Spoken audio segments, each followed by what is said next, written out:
Hello and welcome back. आप देख रहे हैं द स्पेशल लेसन और भाग ले रहे हैं इंग्लिश स्पीकिंग कोर्स में।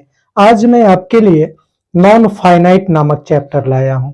यह इंग्लिश ग्रामर का एक महत्वपूर्ण भाग माना जाता है। आइए सबसे पहले हम जानते हैं कि नॉन फाइनाइट है क्या। वर्ब को फॉर्म के अनुसार दो भागों में विभक्त किया गया है। एक फाइनाइट वर्ब के रूप में और दूसरा नॉन फाइनाइट के रूप में। सबसे पहले आपको जानना होगा कि फाइनाइट वर्ब होता क्या है।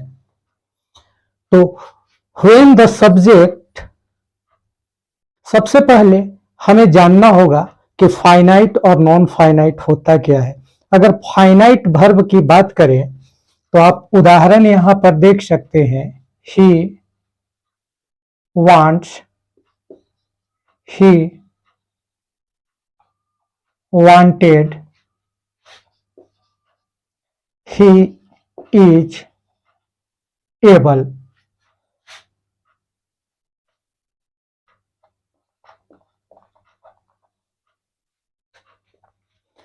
यहां मैंने उदाहरण के तौर पर कुछ वाक्यों को रखा है, जैसे he wants to read, he wanted to read और he is able to read. तो इन तीनों वाक्यों में जो पहला वर्ब है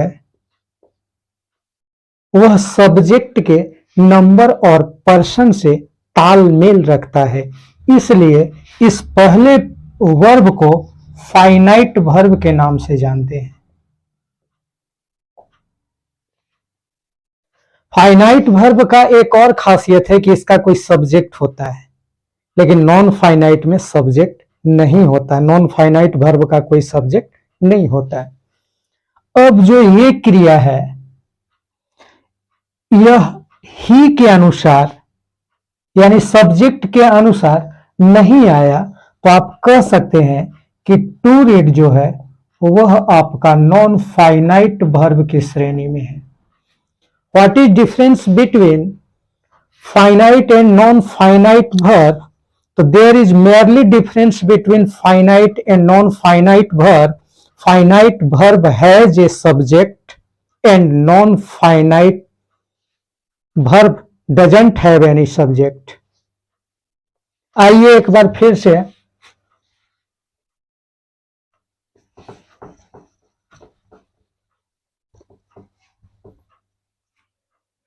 फाइनाइट वर्ब को देख लें। Finite verb, it agrees with subject in number and person. As for example,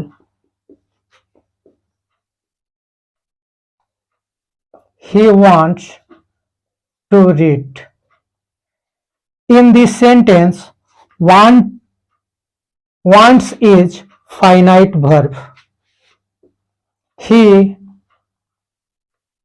wanted to read. इस वाक्य में wanted को फाइनाइट कह सकते हैं क्योंकि wants और wanted अपने सब्जेक्ट के नंबर और पर्सन का अनुपालन किया। यानी कि जितने वर्ब होते हैं जो सब्जेक्ट का अनुपालन करते हैं, टेंस को फॉलो करते हैं, उसके साथ साथ is, am, are, was, were आदि भी फाइनाइट वर्ब की श्रेणी में रखे जाते हैं।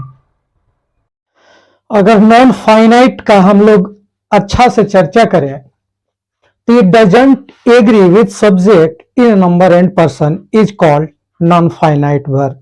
नॉन फाइनाइट वर्ब से तात्पर्य है कि वह कर्ता के नंबर और पर्सन का अनुपालन नहीं करता, यानी वह टेंस को फॉलो नहीं करता है। जैसे I want to write, तो I के साथ want तो नंबर और पर्सन का अनुपालन किया, लेकिन to write किसी भी दशा में इसका अनुपालन नहीं कर रहा है। उसी तरह से दूसरे वाक्य में ही के लिए पास्ट में वांटेड हुआ, जबकि टू राइट मूल अवस्था में रह गया, यानी यह इसके नंबर और पर्सन का अनुपालन पास्ट टेंस के रूप में नहीं किया। तीसरे वाक्य में he manage to enter the house, तो ये जो मैनेज है वह आपका ही के नंबर और पर्सन का अनुपालन किया, जबकि टू इंटर सेम फॉर्म में रह जाता है, यानी वह सब्जेक्ट के नंबर और पर्सन का अनुपालन नहीं करता है। तो इसलिए इन वाक्य में इन तीनों क्रिया को हम लोग नॉन फाइनाइट के रूप में जानते हैं।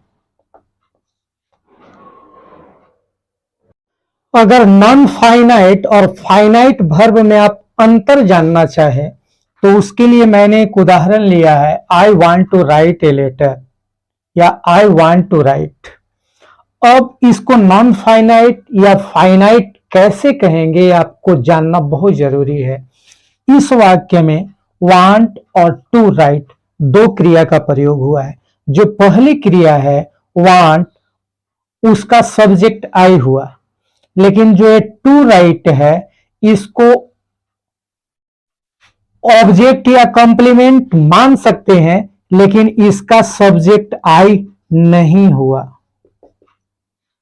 यानी कि फिनिट वर्ब का सब्जेक्ट होता है, नॉन फाइनाइट वर्ब का सब्जेक्ट नहीं होता। यही मुख्य अंतर है फाइनाइट और नॉन फाइनाइट में। एक बार फिर से, फाइनाइट वर्ब का एक सब्जेक्ट होता है, जबकि नॉन फाइनाइट का कोई सब्जेक्ट नहीं होता है। वहीं अगर जिक्र करें नॉन फाइनाइट, तो नॉन फाइनाइट को तीन खंडों में विभाजित किया जाता है।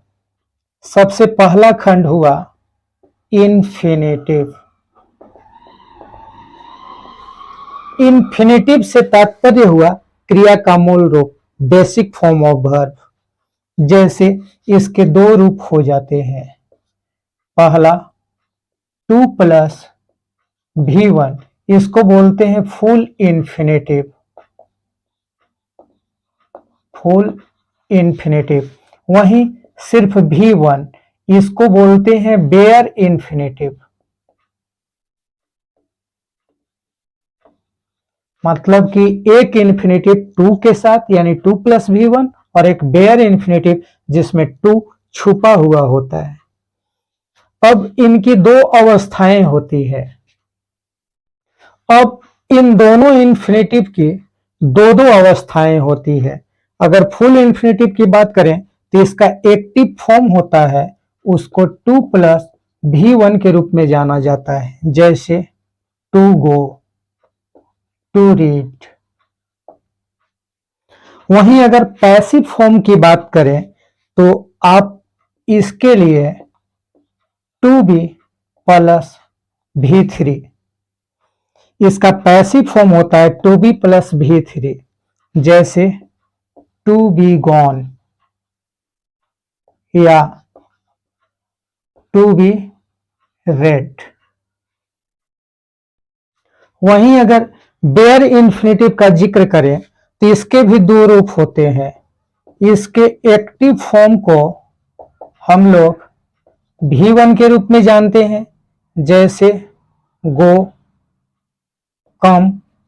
वहीं अगर पैसिव फॉर्म की बात करें तो इसको बोलते हैं B + V3, यानी बी गॉन, बी कम। वहीं अगर नॉन फाइनाइट का अगला खंड की बात करें तो उसको जेरेंड के नाम से जाना जाता है, जो वस्तुतः वर्ब 4 यानी V + ing को कहा जाता है। जैसे आई लाइक रीडिंग स्टोरीज। तो यहां जो V4 का प्रयोग हुआ है यह जेरेंड के रूप में, या ऐसा भी हो सकता है वॉकिंग इज एन एक्सरसाइज। अगर इसको प्रीपोजिशन के ऑब्जेक्ट के रूप में भी प्रयोग किया जाता है, जैसे I am fond of reading stories. तो इसमें जेरंड के रूप में क्रिया का प्रयोग किया गया है। अब अगर नॉन फाइनाइट का तीसरा खंड की बात करें तो वह होता है पार्टिसिपल।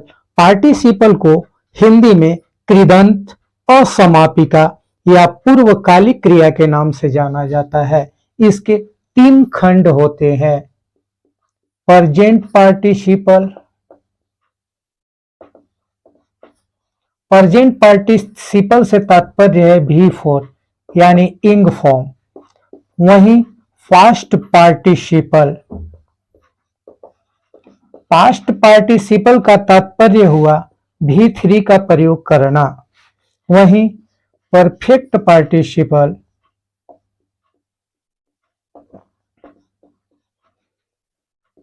का तात्पर्य हुआ हैविंग प्लस V3 के रूप में क्रिया का प्रयोग होना। तो आज हम लोग पढ़ रहे हैं नॉन फाइनाइट, और आपने सीखा कि फाइनाइट क्या है, नॉन फाइनाइट। एक बार मैं पुनः आपको बता दूं कि जब कोई भी क्रिया कर्ता का अनुपालन करता है तो वह फाइनाइट वर्ब के रूप में जाना जाता है, लेकिन जब वही क्रिया उस कर्ता के नंबर और पर्सन का अनुपालन नहीं करता उसे नॉन फाइनाइट कहा जाता है। नॉन फाइनाइट के 3 खंड होते हैं, इन्फिनेटिव, जेरंड और पार्टिसिपल। वहीं इन्फिनेटिव के 2 खंड होते हैं, फुल इन्फिनेटिव, बेयर इन्फिनेटिव। वहीं पार्टिसिपल के 3 खंड हो जाते हैं, प्रेजेंट पार्टिसिपल, पास्ट पार्टिसिपल और परफेक्ट पार्टिसिपल। आज के लिए इतना ही। संभवतः आपको आज का यह खंड अच्छा लगा होगा। नेक्स्ट खंड आने का आप इंतजार कीजिए।